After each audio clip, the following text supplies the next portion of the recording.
Stoke Meter. Man, I am excited to have Kyle Goguen on the show because, first of all, he's a client.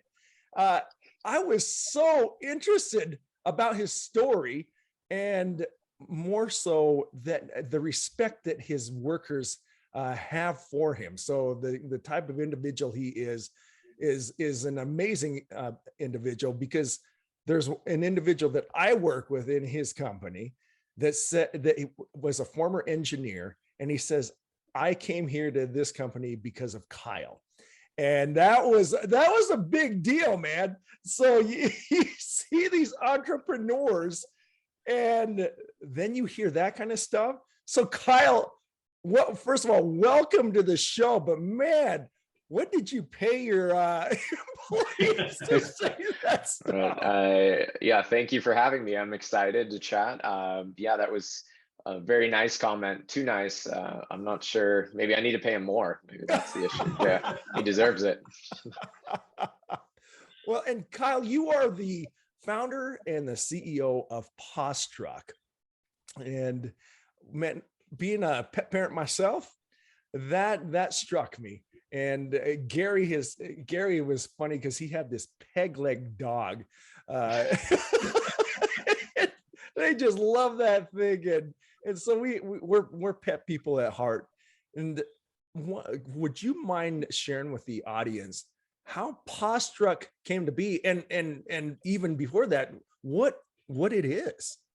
Yeah, absolutely. I'm happy to share.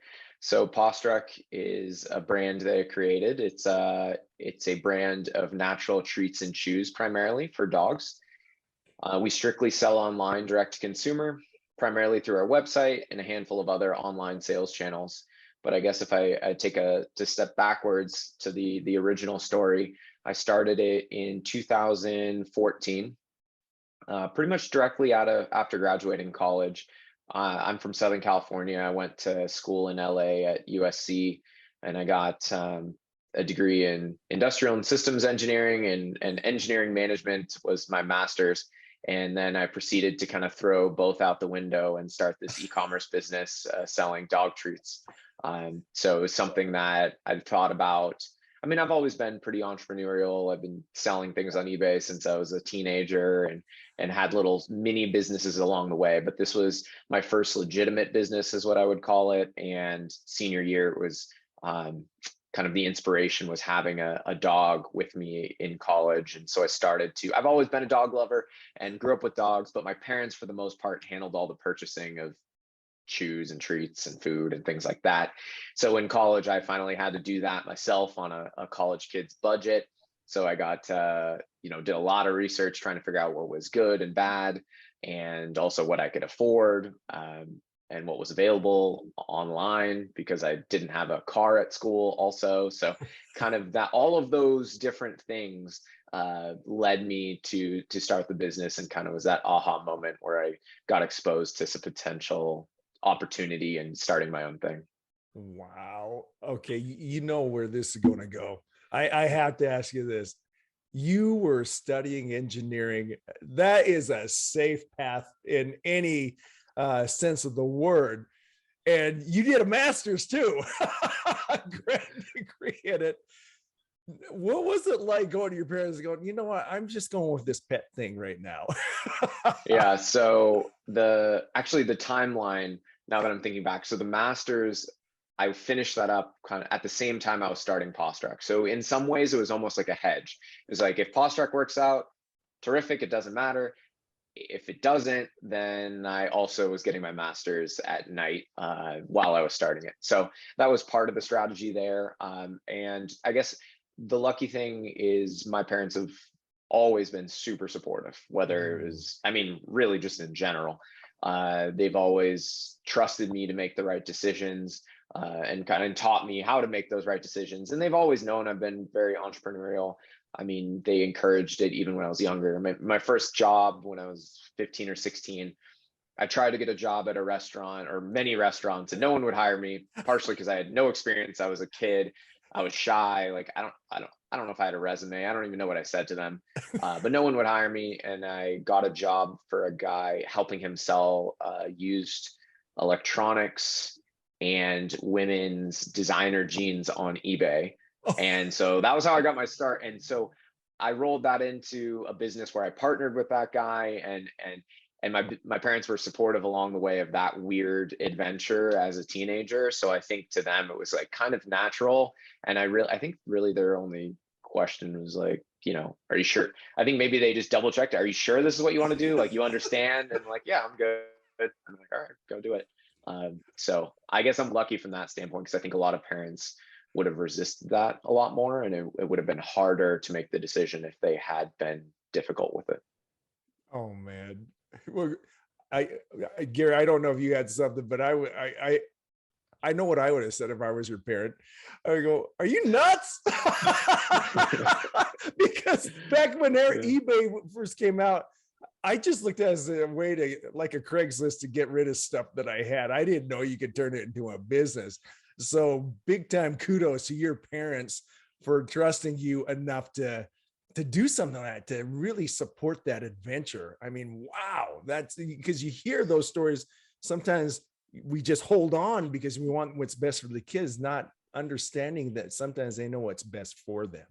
So, And honestly, looking back, I realized that that is maybe the best time. I mean, any time is a good time to start a business, in my opinion. I'm mhm. obviously biased, but that age is a great time to start it, because I had no responsibilities. I was used to eating cheap and buying cheap things to live like a college student. So nothing really changed. And I didn't have a wife or kids or any sort of responsibility. So, you know, I could crash on couches. I could go back to my parents' home. I could rent out a cheap place. It doesn't matter. Whereas once you have a lot of responsibilities, it does become more difficult. You got to provide for your family. I could eat at Taco Bell every day and be fine. So Well, I think that that's incredibly important. Is at that age, you typically do have the freedoms to kind of take some chances and do some things. But what I'd like to know is most people that age, they have all the opportunity. They don't, again, they don't have a lot of commitments and things that they have to answer for. But at that point, they're typically wanting to be social, hang out, kind of not really buckle down. What was it about you that was different? I mean, like, why do you think you had the drive to do something like that at that age? it's tough to answer. I mean, I think it's something that it just come naturally to me. I think my parents have set good examples and really promoted that. When they saw that, they really reinforced it, I guess. But it truthfully has come natural, and it's kind of my personality, to want to push and win and succeed and pursue these sort of things. I love business. I love e-commerce. I love talking about it, and it's what I do all day, every day. I think back then I've done, a decent job balancing it, even in college. Like I like to also have fun and have a social life outside of out of business. I would say early on in the business, when I was doing most everything, that was a little bit more difficult. It was definitely much more of a grind.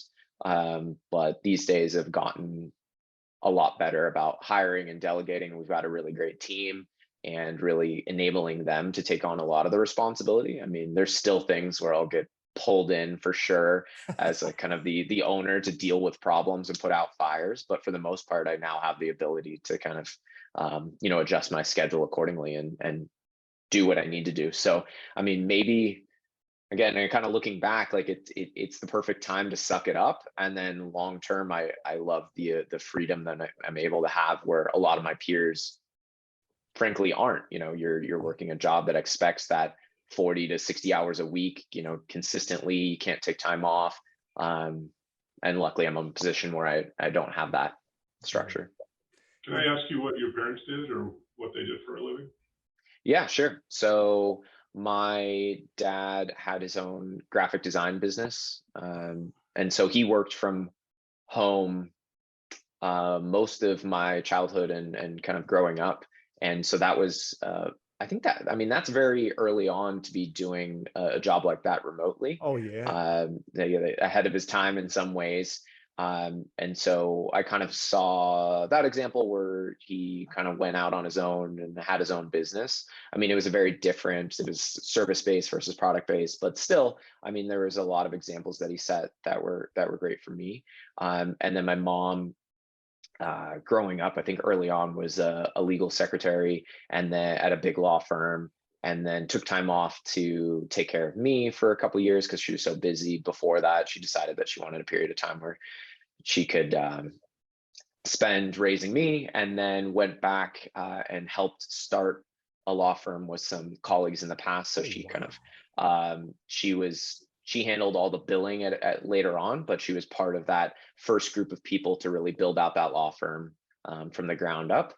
And then as I'm talking about my parents, and you mentioned things like them pushing me and being okay with sort of this adventure and sort of things like that. Like one of the things I remember from my childhood that I could note here that maybe tells you a lot about my parents is I think I was 7 and I really wanted to learn to surf because I grew up in Southern California and neither of them surfed. And so they said, of course you can learn, we'll get you lessons, but we're going to take lessons with you. And so they had never surfed. So we did it as a family. And so the three of us, and I mean, we got in, they were into it for years and years. Like we would go like every weekend for sure, a couple times during the week if we could as a family. And that was kind of the fun thing that my parents, who a lot of people from the outside looking in wouldn't say were like overly athletic or adventurous. Like they're, big surfers and they loved it. And so that was like one of my favorite things growing up too. I want to give your parents a high five. Like big time. Wow. They sound so cool, man. Well, the reason I asked that too was because I think it's so interesting to see, how it kind of creates a trend in families where somebody finally makes the break. And I don't know what your dad's parent, your grandfather did or whatever, but it seems like someone finally takes the chance and goes into a business and does something on their own. And it's like a pioneer. And then the kids, you know what I mean? It kind of instills in that. I don't know which comes first, if people are just born with that entrepreneurial spirit, and then having a parent that does that kind of helps foster that. But I just think it's intriguing, and that's one of the reasons I asked. And thanks for talking about your parents. They sound like pretty awesome people. Yeah, I appreciate that. And a lot of the people I've spoken to in the kind of entrepreneurial world, I would totally agree. Generally speaking, they have family that have gone out on their own before. Not everyone, for sure, but it definitely helps. I think it just sets the precedence that it's okay, and it's okay to take risk, and that maybe there's something better out there possibly as well. Yeah. What I appreciate about you, Kyle, is that even though you're an entrepreneur, you're very methodical. You stick to the fundamentals that work. And I'm going to, the audience might not know what the heck I'm talking about, but there's a lot of things that we do for Kyle's company that is related to protecting their brand. And sometimes you get so used to doing things the new kind of way, electronically and so on and so forth. And the old school way was a good old letter. And Kyle went right back to that. Hey, have we sent him a hard copy of that? I go, yeah, let's try that again. We're so far ahead of that. And we did that again. And it was funny because that's how we built this company, is that same way. But you stuck to a very elementary thing.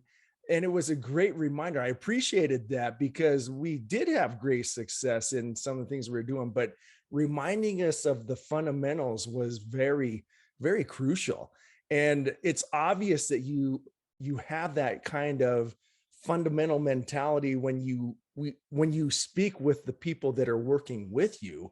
And so utilizing that fundamental talk right there, I have 4 kids and a dog. And they all love the dog. That's a common bond. That's the common love we have. Good. Yeah. But the other thing is, what would you teach, or what would you admonish someone like me that truly does want their kid to be an entrepreneur? They have those leanings toward that entrepreneurship, and to not get boggled down in and the limiting behavior that is so often conveyed in, like when you're in a class, right? It's just those things. So looking at you, it's like, I just want to say, look at Kyle. Look at Kyle and my kids. But anyway, that's a long question with a long story, but I appreciate all the nice things you said about me, but I'm probably the least qualified to give you parenting advice. I have a dog and a fiance, no kids, and I was an only child, so I also didn't have siblings. But I have thought about it a little bit, because I do think if I would like to have kids someday, and if I did, I would like to at least open their eyes to the possibility of entrepreneurship. I would never push them into it. I mean, they can do whatever they want.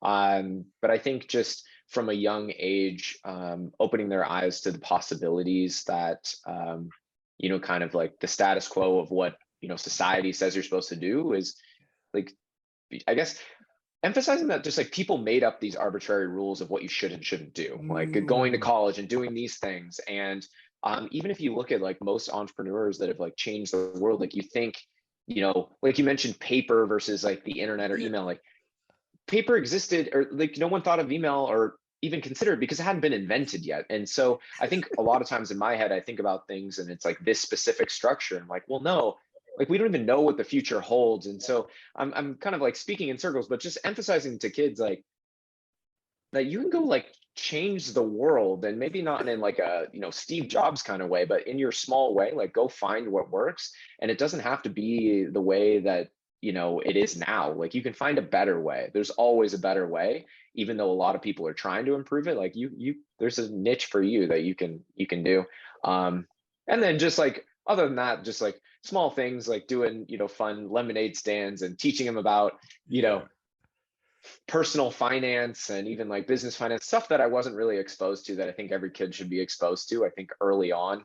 That would be fun. And if I am in business, when I do have kids, I think it would be cool to talk to them about it and maybe expose them if possible. I guess we're remote at this point, so I can't really bring them to the office, but I could involve, kids in meetings or let them start to get experience seeing what the real world is like. Because I think that was a huge disconnect for me, is I was an engineer and I didn't really understand business. And business is everything. Like you're an engineer, but you work for a business. Like I think there's a totally a lack of knowledge from most majors that you learn one specific thing, but you're going to work at a business unless you like, I guess, teach or like work at a nonprofit, or everything is kind of similar in some extent. Yes. Well, being an engineer, I used to work with a ton of them. When I was in organizational development and that kind of stuff there, talent development, it was engineers were so structured. And what is so cool is watching you burst out of that style of a very methodical discipline. It's so methodical. And then just applying what you do, but then being so open to learning so much more. I was driving down the street and I was watching the paint, the lines down the road. And I thought, man, that's so limiting. I thought, I'm going to drive over it. Hopefully not to like the wrong side of traffic. Yeah, not on the wrong side. But we went off-roading and that. And, oh, there you go. That's a good idea. That's essentially what you did. You took what you learned and you let it develop you. But what I really appreciate about what you're saying is go explore, man, and really see what sticks. You're the epitome of someone that puts it out there and makes it stick, but also your so-called work energy is found in something that's more purposeful. I mean, reading the story about your dog, and that it was neat that you cared so much about it, that was the impetus to start Pawstruck. So, man, I talk too much. Well, one thing I'm curious about too is, so you can go outside those lines, Maurice, and you can drive off the road and you might have a good time and you might hit a few jumps or something, or you may go off a cliff. It seems like anytime in new business, there always comes kind of that make or break point. Did you have one of those where you were like, man, I don't know if I need to double down and keep going, or do I need to throw in the towel? It always seems like most businesses like that, especially when you're kind of new, you don't know what you're doing, you're not trained in business per se. Can you share with us some of those moments that you had, if you had them? Yeah, so I mean, there's definitely been hardship throughout. I think every business, and myself included. Like there's tough times for sure. I would say, generally speaking, I've been pretty fortunate. Kind of, my dog was the inspiration, but I kind of fell backwards into the pet industry, which was so lucky. Like there's so many other directions I could have gone, and I can't pretend to say that it was all strategic, that I saw, the future, and I knew this would be a thing. Looking back, it makes total sense. But at the time, it was just like, oh, this is a good business. And so we've been, I've been really lucky. I've been in the pet industry, kind of higher end, wholesome, natural treats and chews. It's a growing industry. I mean, I'm at the cross section of that and e-commerce, which are two really great industries. So I can't complain at all. I mean, you add that onto the fact, you look at something like COVID, so many business owners out there were struggling, and people that I knew who had restaurants and other things like that. I can't even imagine having something you've worked on so hard, and not because of your fault, like, and that's something completely out of your control that's never happened in the history of the world almost. It shuts down. And so, I mean, we've dodged so many bullets and been really fortunate, I guess, the first thing I would say. So any of my problems are like dwarfed by a lot of that kind of stuff. I mean, the things we faced early on, because I didn't really know a lot about business. I didn't really know accounting or finance. That was like a huge hole in my personal understanding. So, I mean, operating the business early on, like there's, things that I just had no idea about, like how to look at a financial statement, how to, how to think about things and how important margin was, and all these other concepts. Like in my head, it's just like sell more product. Like, how do we get more product and we sell more? And for a while that usually works, but at a certain point, if you make any big mistakes, like you might get yourself into trouble if you're not paying attention to cash flow or whatever, fill in the blank. So I think that's a big one, is just kind of financial literacy when it comes to business. So learning that, if you're an entrepreneur, like reading as many books as you can. I did this program called the 10K SB program. It's a partnership with Babson College and Goldman Sachs. It's a really cool program, just shouting them out. I did that when I was an early business owner. That program, it's kind of like by scholarship almost, and you spend like 6 months. I think it was like every Friday for 6 months, and they have different modules, and they taught me a ton about the financial side of things and marketing and so on. And that's nationwide. So anyone watching out there can apply. And it's basically Goldman Sachs trying to give back and help small business owners grow and succeed, is the whole concept. I'm trying to think of any other big roadblocks that we had. I mean, for me personally, hiring and managing people was a huge one. There's not like one thing I can point at, but I had never experienced that. I mean, I was a college kid. Like my experience level of managing people was zero. And frankly, like I'd worked throughout college, but I almost never had a, call it like real corporate job. So I also had the least experience out of anybody, I would bring on the team pretty much. And so it's kind of like fake it till you make it kind of situation. And I definitely made a lot of mistakes, but just read as many books as I could. And I also, the big game changer for me as well was getting to be a part of a handful of networking groups, specifically in e-commerce was the groups that I found. But I would say for any business owner, like find something in your niche, or just generic business owners. You learn so much from these people and you build out this network. And I mean, that was what took me to the next level, was like mirroring what other people were doing in other industries and with their teams. And that's where I learned way more than I could have learned in school, or, I mentioned reading, which is great, but like you learn even more than that.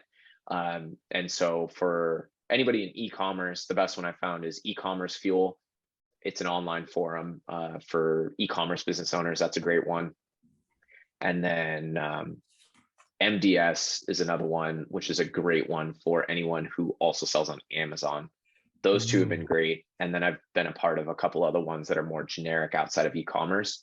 And those groups, I could like pinpoint all the success we've had with Pawstruck, like back to those groups, all of that has like come from someone I met or someone who connected me to someone or whatever, this idea I got from someone in the group. Like all of that was huge. And I used to kind of ignore that early on. I thought networking was just like a buzzword.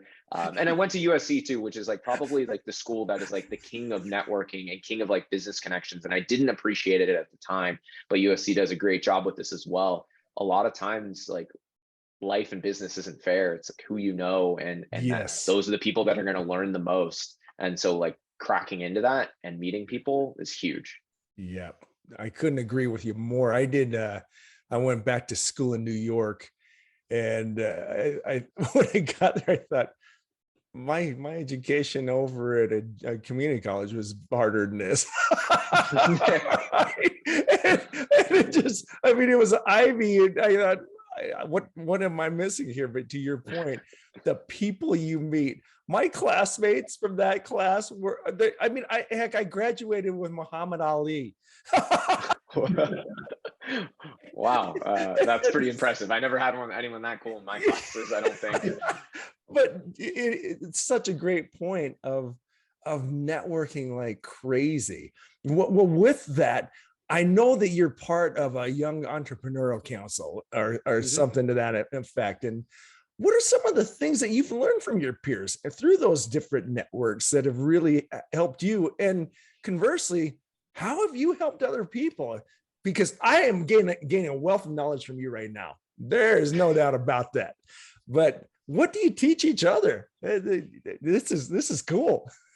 Yeah, so at least for me, my experience with this sort of networking things that I've been a part of, it's really kind of two different things. Like one is a much larger group that like these organizations that I mentioned or that I joined. So, somewhere between 100 and thousands of people in an online forum or group. And that's great for kind of general knowledge. And there's usually a big, it's a conference that we would go to with quite a few people, and that's great to just meet a lot of different people, get to know people, and then also out of that I've built smaller knit groups, which we have a couple, like call it like mastermind groups is what we refer to it as. And so those people I've gotten to know much better, and that's like a closer knit group of, at this point, friends. And so I have two groups that I'm in, call it about 10 people each, and I meet with those groups. One of them we meet monthly, and we get together twice a year in person. And then the other one we meet 3 times a year in person. And those groups, so I guess I'm saying it in two different buckets. It's kind of just like the bigger pictures or the bigger groups, and then the small ones where you get really into the nitty gritty. Like these people, we know everything about each other's businesses and even personal lives. And so it becomes much more holistic than just like generic business advice. So I think the original question was, what are some of the things that I've learned or maybe even taught people? I think I've hit on this already. Like the biggest thing for me was like hiring, team building, all of that sort of like culture stuff, because I had no experience. So that was really cool to be able to like dive into people's businesses and see how they situate things. And they share some of those documents with me. And like, you don't reinvent the wheel. You just take some of what they've got and morph it into what works for our business. So, I mean, tons of stuff like that. And then of course, all the marketing stuff, because a lot of these groups are e-commerce focused. And what's cool about these groups is, I sell dog treats. You might sell, yo-yos and mops or something. It doesn't make a difference. We probably have similar strategies on how to market those products. So you can share your strategies, I can share mine, and there's no conflict of interest. And I think that is a little bit unique about e-commerce. It's been great. Like you go and you open up the whole book and say, what do you want to know? And I'll teach you about it, and we'll trade stories and ideas. So it's really like open-ended. I've learned everything, I guess, is the answer. And stuff that I give back, I mean, a lot of it at this point it's been cool. Like when I joined those groups, I was the newest and smallest and youngest in age, like of the people that I met. And over the years, it's changed, and it's just been totally interesting. I'm no longer the youngest, and I, have a much larger business, a much larger team than some of the people there. And so I've been able to pass on a lot of the, my version of what other people taught me. And it's been really, fun to meet people that are kind of in that where I was 8 years ago or 5 years ago or 3 years ago, and then just take them under my wing in some extent, or just have a conversation and then just chat about it or connect the pieces for them. I mean, that's really, like I mentioned in the beginning, I think I love e-commerce, I love business. So those conversations are just fun. And I'm happy to chat with anybody about this kind of stuff and help anyone. It's a really cool collaborative community where I don't feel like people are ultra competitive with each other. It's like, let's win together. And that's been really fun, is coming out with like friends that I think regardless of however long Pawstruck's around or however long I'm involved, like these people I'll know forever. And these are relationships that I'll have forever. I really appreciate that you are creating the next generation of sellers and making sure that that is passed on. That, to me, that is, at least in my experience, has been the single greatest contributor to the failure of any organization. They forget their roots. They start to chase the money and they forget everything that made them what they were. And to know that you're helping these folks to establish their business, whether they're new, whether they're your peers, or whether you're probably doing reverse mentoring too with people that have been there longer. It's good to hear that continuity is in play. And it's so important, man, because Gary, I know, Gary, you've started a couple businesses and you've seen a lot of the same daggum stuff too. And what you're saying too is instead of having a scarcity mentality where I have to win and you have to lose, it's kind of that all ships rise mentality.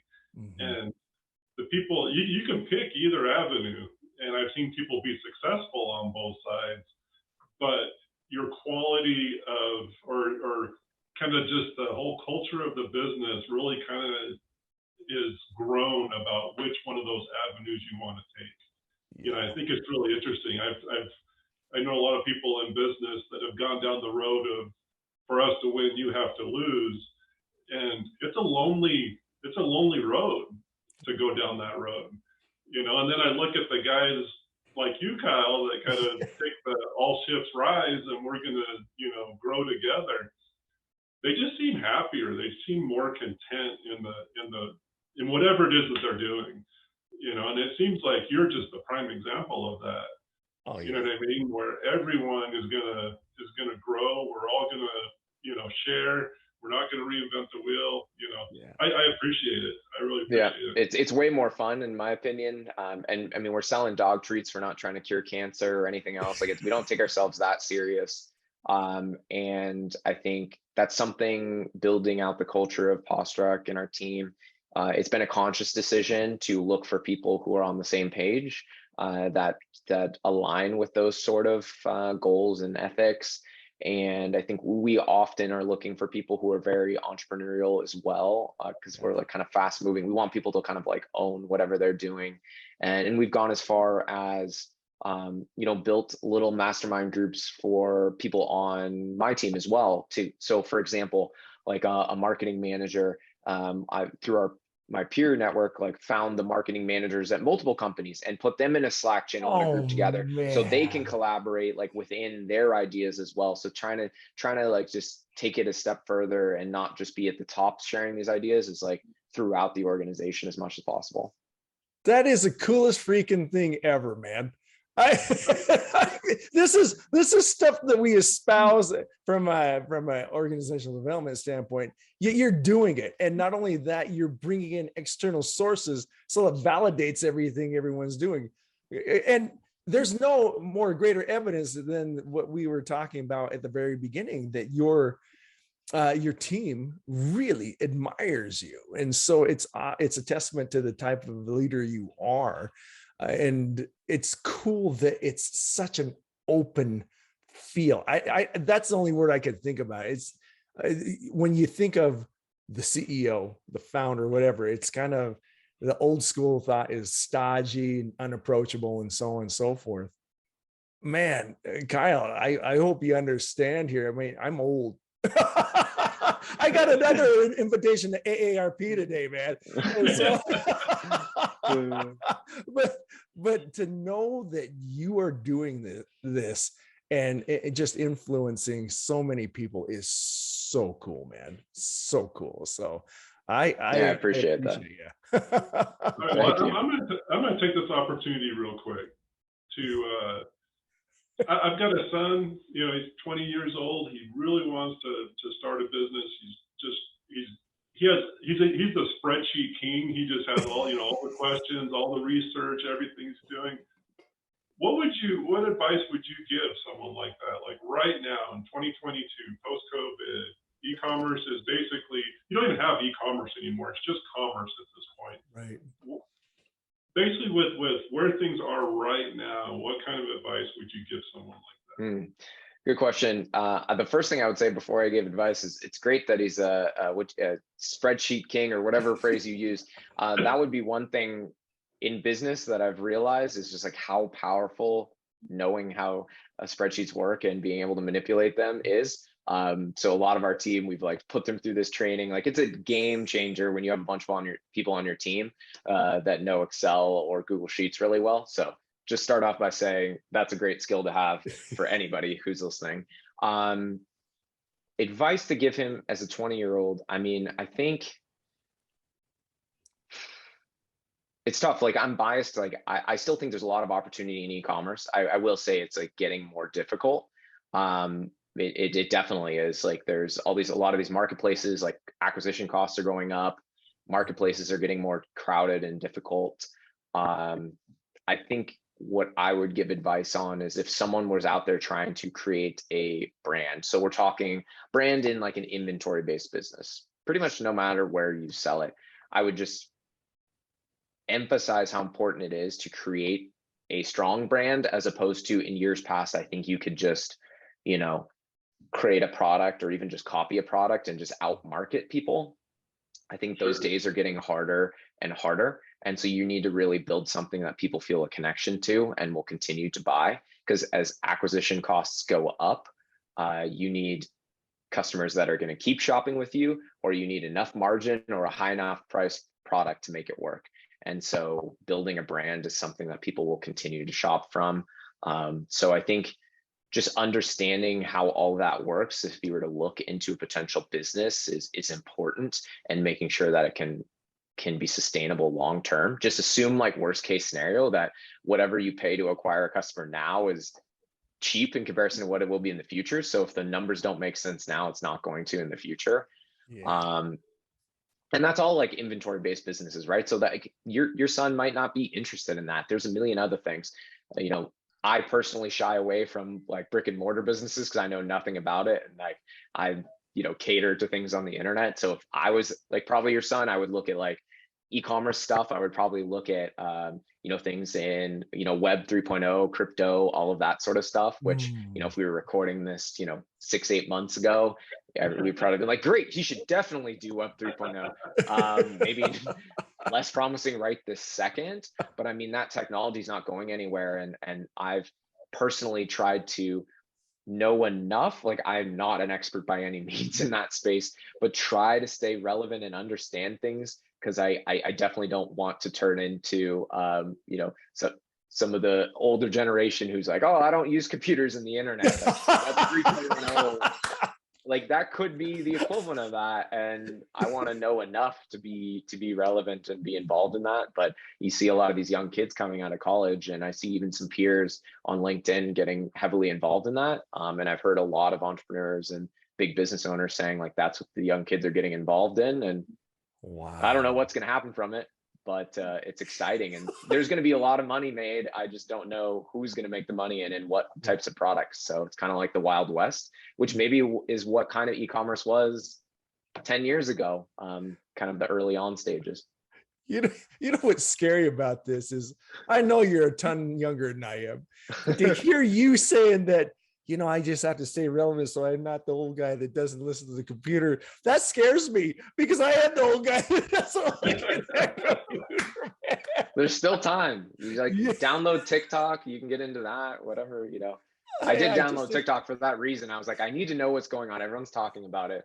I was like, I need to understand this. This is important. So Kyle, I have to tell you, man, just to give you an idea how old Maurice and I are, we were at ASU when we sent our first email together, and we were just like, hey, what's up? Not much. You want to go grab lunch? And we thought we were so cool. Like, this is cutting edge, man. Cutting edge. Game changer. Yeah. Game changer, man. Well, I remember when they first told about email. Why would you need email? Just call on the phone, man. Right. But man, but it's exciting to see all that. There's always, that's one thing that technology never disappoints. There's always something coming down the pipe, and trying to figure it out. And I imagine that's got to be, keeps you up a little bit at night, making sure that you're knowledgeable and on board with what's going to happen and how it's going to affect your business. And I think that's where business owners have to be careful, is like not being complacent. I mean, you think your business is going well now, and that's great, and maybe it will forever, but you look at history, and history says that it doesn't, your business doesn't just go on forever growing like this. Like huge behemoths in every business you can think of are no longer around. And so it's like, how do you stay relevant and stay on top of things? And e-commerce, while seems cutting edge from the outside looking into, a lot of people, you're still like, all right, even if we are kind of at the forefront, like what are the things that are changing in e-commerce? What are, it's changed drastically every year since I've been a part of it. And if you're not paying attention or part of those like networking groups to find out this information, you take like 3-4 years off, things are going to be very different when you come back. Oh man, there's one word that comes to mind speaking with you, and that is refreshing. It really is. It's just refreshing just to learn this much in this short space of time. It's been not only eye-opening, but it's inspiring, because I know what I'm going to be telling my kids when they get home from school in about 2 hours. Like, go start a website. Let's go. Or, that's what it is. But no, I am so grateful, because I know how busy you are, and I'm just hoping that as more feedback comes in, that you keep it open for another conversation down the line. Yeah, absolutely. It's been a ton of fun. It's fun talking to you guys and reminiscing about some of the old days and when I started the business and all of that. So it's cool. Old days, holy cow. The old days. Whatever. That's right. Well, we will definitely be catching up with you. But once again, thanks a ton, Kyle. You're awesome.